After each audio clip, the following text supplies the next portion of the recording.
बिस्मिल्लाहिर्रहमानिर्रहीम। अस्सलाम वालेकुम students, my name is Mohammad Usman Saleem. I am from UGI chemistry department. Students, chapter 8 हमने स्टार्ट किया था।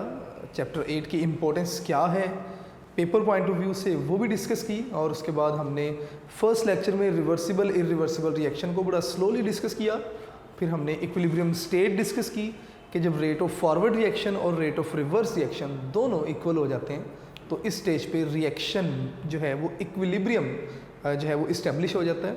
यानी कि जितने रिएक्टेंट्स प्रोडक्ट्स में जाएंगे उतने ही प्रोडक्ट्स रिएक्टेंट्स में जाएंगे, और फर्दर जो रिएक्टेंट्स और प्रोडक्ट्स हैं इनकी कंसंट्रेशन में कोई चेंज नहीं आएगा। इनिशियली फॉरवर्ड रिएक्शन जो था वो फास्ट था, with the passage of time forward reaction slow होता जाएगा। इनिशियली जो रिवर्स रिएक्शन था ये स्लो है और with the passage of time ये फास्ट होता जाएगा।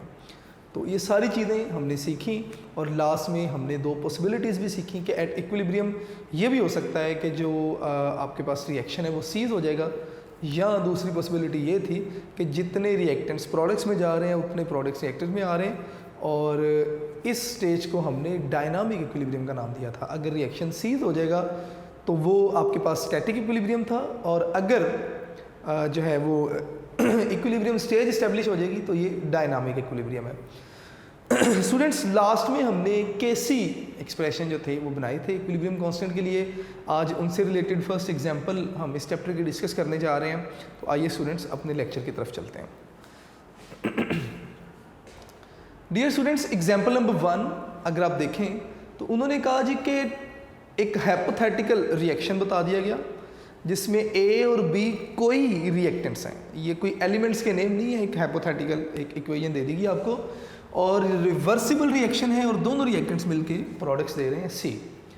उन्होंने कहा कि अगर आप इनिशियल कंसंट्रेशन देखेंगे यानी कि रिएक्शन से पहले, तो जो ए है वो आपके पास 0.50 मोल है, और जो बी है उसके आपके पास 0.60 मोल है। डियर स्टूडेंट्स, रिएक्शन से पहले प्रोडक्ट्स की कंसंट्रेशन 0 होगी, वो हमने डिस्कस नहीं की।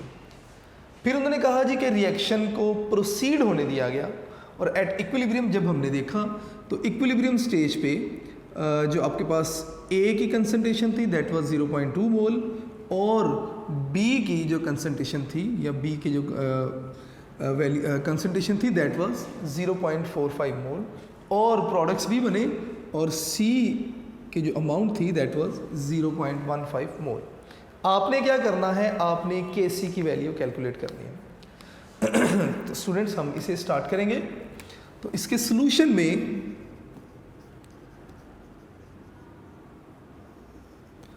सबसे पहले हमने क्या करना है, हमने बता देना है कि हमारे पास अमाउंट्स कितनी कितनी हैं। ठीक है, अगर मैं इसी बैलेंस्ड केमिकल इक्वेशन को लिखूं तो मैं यहाँ पे लिखूँगा कि 2a प्लस बी, और ये आपके पास क्या बना देगा सी। डियर स्टूडेंट्स, अगर हम कंसंट्रेशन देखें कब, जब रिएक्शन स्टार्ट नहीं हुआ या जब टाइम इक्वल टू 0 था, तो जो ए थे इनकी कंसंट्रेशन आपके पास क्या थी दैट वाज 0.50 मोल। तो मैं यहाँ पे लिखूँगा 0.50 मोल, और जो बी थे इनकी कंसंट्रेशन थी क्या 0.60 मोल, तो 0.60 मोल, और प्रोडक्ट्स क्या थे 0। जब हमने इक्विलिब्रियम पे कंसंट्रेशन देखी तो ए की कंसंट्रेशन आपके पास क्या थी 0.2, तो मैं यहाँ पे लिखूँगा जी 0.2। बी की कंसंट्रेशन हमारे पास क्या थी 0.45, तो हम यहाँ पे लिखेंगे जी 0.45, और सी की कंसंट्रेशन क्या थी 0.15। Students, we know that Kc, अगर इस इक्वेशन के लिए आप लिखेंगे तो Kc आपके पास इक्वल होगा किसके, प्रोडक्ट्स बाय रिएक्टेंट्स। तो प्रोडक्ट्स की कंसंट्रेशन आप क्या लिखेंगे, concentration of C divided by reactants की कंसंट्रेशन हम क्या लिखेंगे जी, कंसंट्रेशन ऑफ ए, और ए की पावर क्या आ जाएगी जी 2, ठीक है। और इसी तरह कंसंट्रेशन ऑफ बी, जो नंबर ऑफ मोल हैं इन्हें हम पावर बना देते हैं, तो मैंने ए के नंबर ऑफ मोल को उनकी पावर में लिख दिया। अब स्टूडेंट्स कंसंट्रेशन हमें पता है इक्विलिब्रियम स्टेज पे, इक्विलिब्रियम पे ए की कंसंट्रेशन 0.2 मोल, बी की कंसंट्रेशन 0.45 मोल थी और सी 0.15 मोल था। आपने करना क्या है, आपने जस्ट वैल्यूज़ पुट कर देनी है।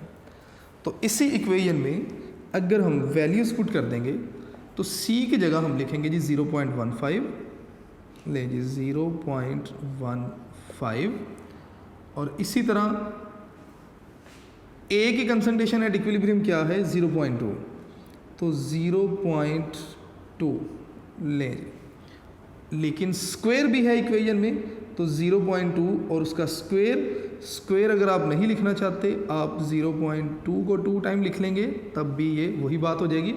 और b की जगह पे b की concentration that is 0.45।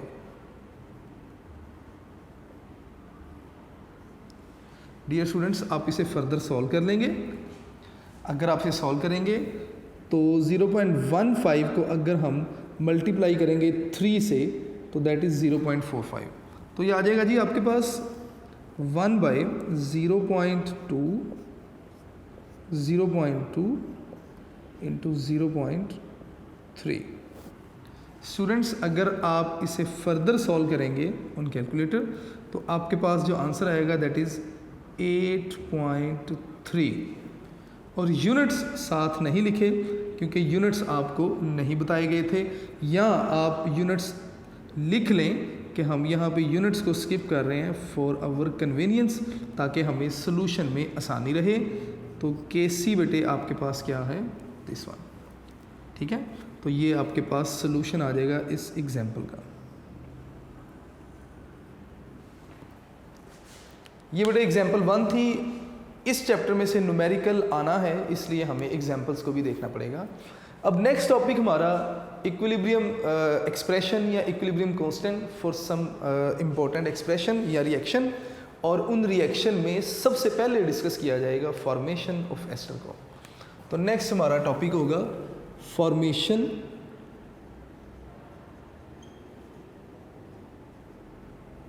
Of ester. और एस्टर की फॉर्मेशन हम किस रिएक्शन से डिस्कस करेंगे, कहते हैं जी कि reaction by reaction of an organic acid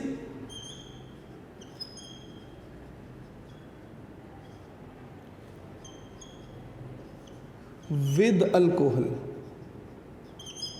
alcohol के साथ हम किसी ऑर्गेनिक एसिड का रिएक्शन करवाएंगे और हमारे पास जो प्रोडक्ट्स बनेंगे दैट विल बी एस्टर, और इसलिए हम इस रिएक्शन को एस्टर फॉर्मेशन का नाम भी देते हैं। और सारा रिएक्शन जो है वो एक्वस फेज में होगा, ठीक है।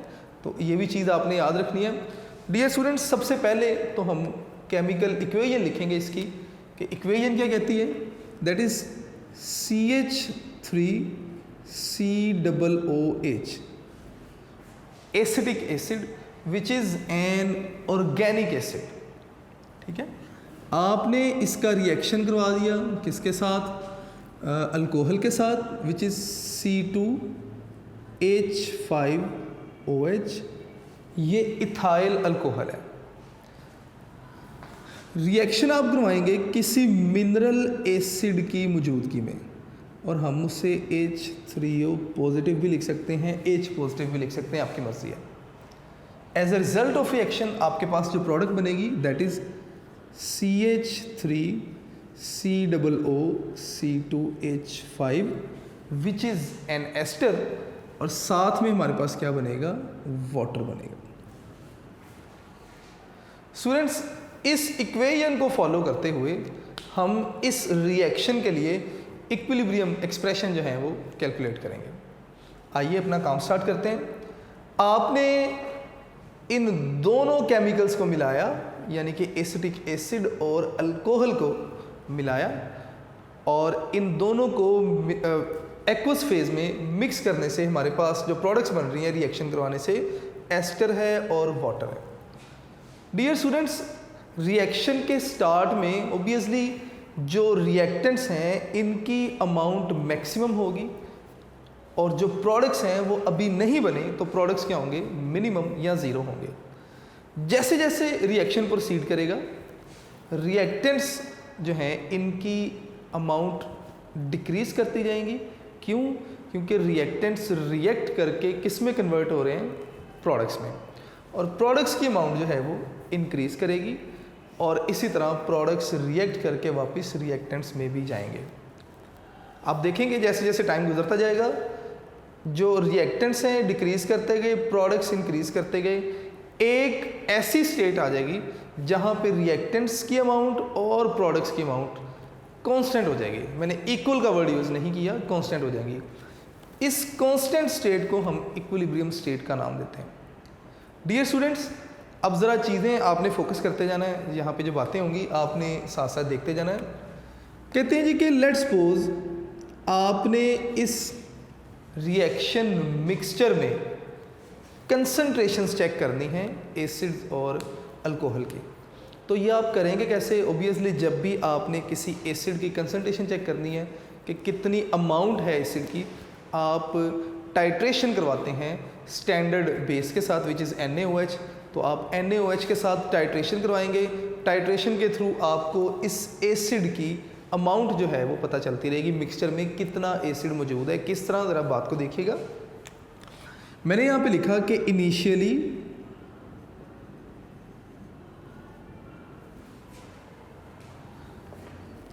कि आपके पास जो रिएक्टेंट्स हैं, number of mole of CH3COOH हमने अज्यूम किया कि ये क्या है, RA, कि A मोल इसके, ठीक है। Number of mole of C2H5OH ये कितने हैं जी, B मोल इसके, और स्टार्ट में भी प्रोडक्ट्स नहीं बने तो इनके नंबर ऑफ मोल क्या होंगे, 0। तो मैं यहाँ पे लिखूँगा कि number of mole of CH3COOC2H5 plus, या एंड लिख लें आप, ज़्यादा बेहतर है, एंड वाटर आर 0, यानी कि इनके नंबर ऑफ मोल अब भी नहीं बने क्योंकि अभी रिएक्टेंट्स ने रिएक्ट करके प्रोडक्ट्स बनाने शुरू नहीं किए। अब हुआ क्या, आपने रिएक्शन मिक्सचर में रिएक्शन प्रोसीड करवाना शुरू कर दिया, ठीक है। आपने आफ्टर सम टाइम क्या किया, आपने इस एसिड की अमाउंट को चेक किया कि कितना एसिड मिक्सचर में बाकी है, और ये आपने काम किया with the help of standard base की टाइट्रेशन की मदद से, ठीक है। तो नेक्स्ट मैं यहाँ पे लिखूँगा after some time amount of acid या कंसंट्रेशन ऑफ एसिड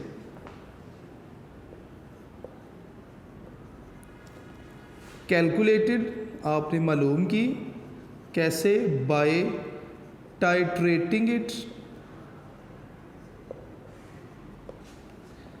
किसके साथ जी, विद स्टैंडर्ड बेस NaOH के स्टैंडर्ड सॉल्यूशन के साथ आपने जो था वो इसको टाइट्रेट करना शुरू कर दिया। स्टैंडर्ड सॉल्यूशन होगा आपके पास NaOH का।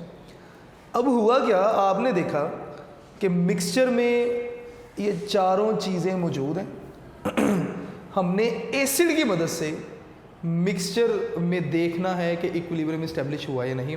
हमने पहले रिएक्शन स्टार्ट करवाने के थोड़ी देर बाद हमने मिक्सचर में से एसिड की क्वांटिटी चेक की, एसिड की अमाउंट डिक्रीज़ हो गई। फिर थोड़ी देर बाद आपने कहा जी अच्छा ठीक है जी, फिर थोड़ी देर बाद दोबारा से आपने मिक्सचर में से सैंपल लिया, उसकी टाइट्रेशन की, आपने देखा कि एसिड की अमाउंट और भी डिक्रीज़ आ रही है, कंसंट्रेशन और भी डिक्रीज़ हो गई। फिर दोबारा से आपने सैंपल लिया और दोबारा से एसिड की कंसंट्रेशन चेक की। अब एसिड की कंसंट्रेशन जो थी वो कांस्टेंट होगी। अब जितनी बार मर्जी आप एसिड की कंसंट्रेशन चेक करेंगे, एसिड की कंसंट्रेशन डिक्रीज़ नहीं हो रही। डिक्रीज़ नहीं हो रही इसका मतलब रिएक्टेंट्स की अमाउंट चेंज नहीं हो रही। इसका मतलब इस स्टेज पे जो इक्विलिब्रियम है वो इस्टेब्लिश हो चुका। तो मैं यहाँ पे लिखूँगा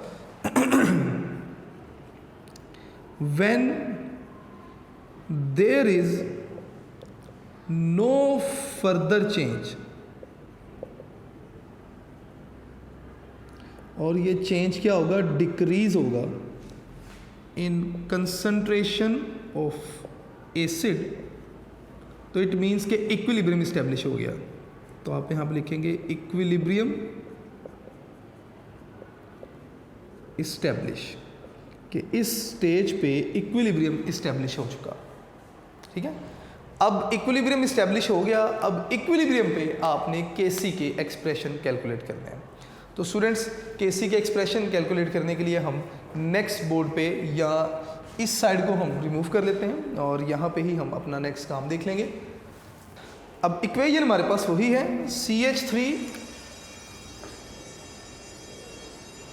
COOH which is acid plus C2H5OH which is alcohol, दोनों ने रिएक्ट किया एक्वस फेज में। दोनों के साथ आप एक्वस लिखेंगे, यहाँ पे भी यहाँ पे भी रिएक्ट किया और क्या बना दिया, CH3COOC2H5 प्लस वाटर। अब ज़रा फोकस कीजिएगा, थोड़ा सा काम आपने यहाँ से देखना है। कहते हैं जी कि व्हेन T आपके पास 0 के इक्वल था, तो जो ओवरऑल रिएक्टेंट थे उनके नंबर ऑफ मोल A थे, जो मैंने यहाँ पे लिखा कि इनिशियली CH3COO के नंबर ऑफ मोल क्या हैं, A हैं, अल्कोहल के नंबर ऑफ मोल B, और प्रोडक्ट्स आपके पास जो थे वो नहीं बने। मैं यहाँ पे लिख देता हूँ मोल और यहाँ पे भी B मोल लिख देता हूँ जी, ताकि आपको याद रहे कि ये नंबर ऑफ मोल है। After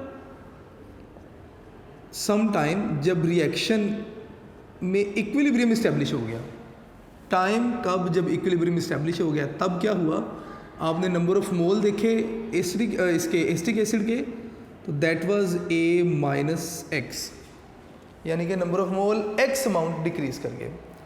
number of mole of alcohol देखे तो इनमें भी डिक्रीज आया, दैट इज़ B-X, और जो प्रोडक्ट्स थे इनके नंबर ऑफ मोल बन गए X, इसी तरह यहाँ पे भी X। अब आपने करना क्या है, आपने इनकी कंसंट्रेशन, मोलर कंसंट्रेशन जो है वो कैलकुलेट कर लेनी है। ठीक है, अब इनकी कंसंट्रेशन हम कैसे कैलकुलेट करेंगे, मैं यहाँ पे लिखूँगा कि let V is total volume of mixture, के मिक्सचर का जो टोटल वॉल्यूम है दैट इज़ V। आप इनके नंबर ऑफ मोल को टोटल वॉल्यूम के साथ डिवाइड करेंगे तो आपके पास इनकी मोलर कंसंट्रेशन आती जाएगी। ठीक है, तो मैं यहाँ पे लिखूँगा कि A-X डिवाइडेड बाई V, ये आपके पास कंसंट्रेशन आ गई एसिटिक एसिड की। इसी तरह B-X divided by V alcohol के लिए, X divided by V ester के लिए, और इसी तरह X divided by V water के लिए। Dear students, we know that Kc आपके पास इक्वल होता है प्रोडक्ट्स बाय रिएक्टेंट्स। प्रोडक्ट्स आपके पास क्या हैं, आपके पास CH3COOC2H5 और दूसरा जो इसके साथ है दैट इज़ वाटर, और रिएक्टेंट्स आपके पास क्या हैं, CH3COOH और इसके साथ क्या है C2H5OH, यानी कि इथाइल अल्कोहल। आपने इनकी कंसंट्रेशन की वैल्यूज़ जो है वो पुट कर देनी है। ठीक है, रिएक्टेंट्स के लिए ये वैल्यूज़ हैं और प्रोडक्ट्स के लिए ये वैल्यूज़ हैं। तो अब हम वैल्यूज़ को पुट करते जाएंगे। तो Kc for products,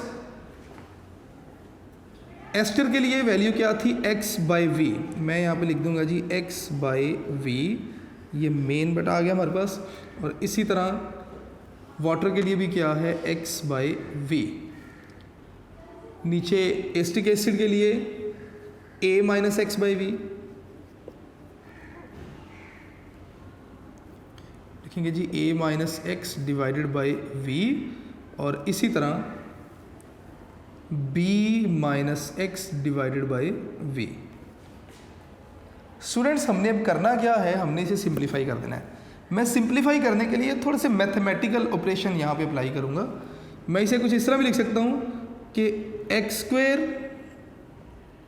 divided by v², दोनों को मल्टीप्लाई किया तो v²। अब ये जो नीचे सारा एक्सप्रेशन लिखा है, मैं इसे रिवर्स करके ऊपर वाले के साथ मल्टीप्लाई करूँगा, तो मैं लिखूँगा जी v² divided by a minus x b minus x.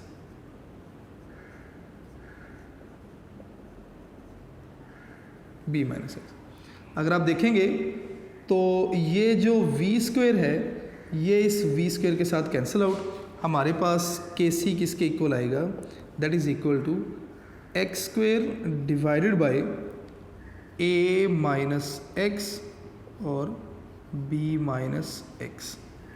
ये हमारे पास kc के एक्सप्रेशन बन गए फॉर दिस अबव रिएक्शन। हमें क्या फ़ायदा हुआ, हमें इस इक्वेशन को देखते हुए ये फ़ायदा हुआ कि इस इक्वेशन में वॉल्यूम वाला फैक्टर मौजूद नहीं है। इट मीन्स कि अगर आप इस रिएक्शन में वॉल्यूम चेंज करते हैं, बढ़ा देते हैं या कम कर देते हैं, तो kc के ऊपर कोई फ़र्क नहीं पड़ेगा, इक्विलिब्रियम पोजीशन पे, इक्विलिब्रियम कांस्टेंट पे कोई फ़र्क नहीं पड़ेगा। तो मैं यहाँ पे लिख देता हूँ कि no change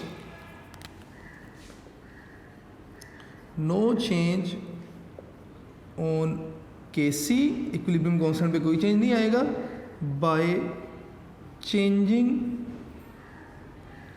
volume of mixture, कि मिक्सचर का अगर आप वॉल्यूम चेंज कर देते हैं तो इक्विलिब्रियम कांस्टेंट पे कोई भी चेंज नहीं आएगा। तो ये स्टूडेंट्स हमारे पास इक्विलिब्रियम या कांस्टेंट एक्सप्रेशन थे, किसके लिए, फॉर एस्टर फॉर्मेशन। इसी तरह हम इन्हीं एक्सप्रेशन को फर्दर नेक्स्ट रिएक्शन के लिए चेक करेंगे।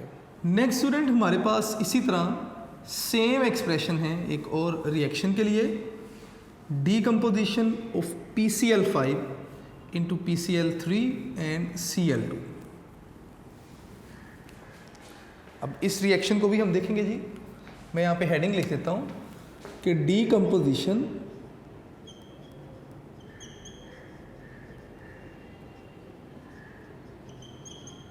किसकी है जी, PCl5 की, और ये एक गैसियस फेज रिएक्शन होगा, यानी कि इसमें मौजूद रिएक्टेंट्स और प्रोडक्ट्स सारे के सारे गैसियस स्टेट में हैं। तो सबसे पहले तो अगर आप रिएक्शन देखें तो कहते हैं जी कि PCl5 है इन गैसियस स्टेट। अगर हम इसे डीकम्पोज करें तो हमारे पास जो प्रोडक्ट्स बनेंगे that is PCl3 phosphorus trichloride, gaseous state में ही होगा, और साथ में क्लोरीन, ये भी गैसियस स्टेट में है। ठीक है, इसके लिए हमने kc एक्सप्रेशन जो है वो बनाने हैं। तो आइए स्टार्ट करते हैं। मैं पहले की तरह ही अपनी बात स्टार्ट करूँगा कि लेट इनिशियल कंसंट्रेशन, या मोल लिख लें आप, ज़्यादा बेहतर हो जाएगा, initial mole of PCl5 equal to कितने हो जाएंगे जी, आप A मोल का नाम दे दें कि इनिशियल मोल A थे। ठीक है, एंड चूँकि अभी रिएक्शन स्टार्ट नहीं हुआ, PCl3 एंड वाटर Cl2, इनके नंबर ऑफ मोल क्या हैं, 0 मोल, ये A मोल और इनके मोल 0 मोल। फिर हमने क्या किया, रिएक्शन को स्टार्ट करवाया, रिएक्शन स्टार्ट हुआ, PCl5 डीकम्पोज होता गया इन दोनों में, और ये PCl3 और Cl2 मिल के वापस PCl5 भी बनाते रहे। With the passage of time equilibrium establish हो गया। अब जब इक्विलिब्रियम इस्टेब्लिश हो गया तो at equilibrium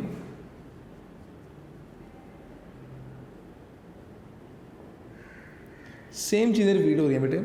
at equilibrium number of mole of PCl5 ये आपके पास क्या हो जाएंगे जी, RA-X, यानी कि डिक्रीज हो गई क्योंकि रिएक्टेंट्स रिएक्ट करके प्रोडक्ट में चले गए।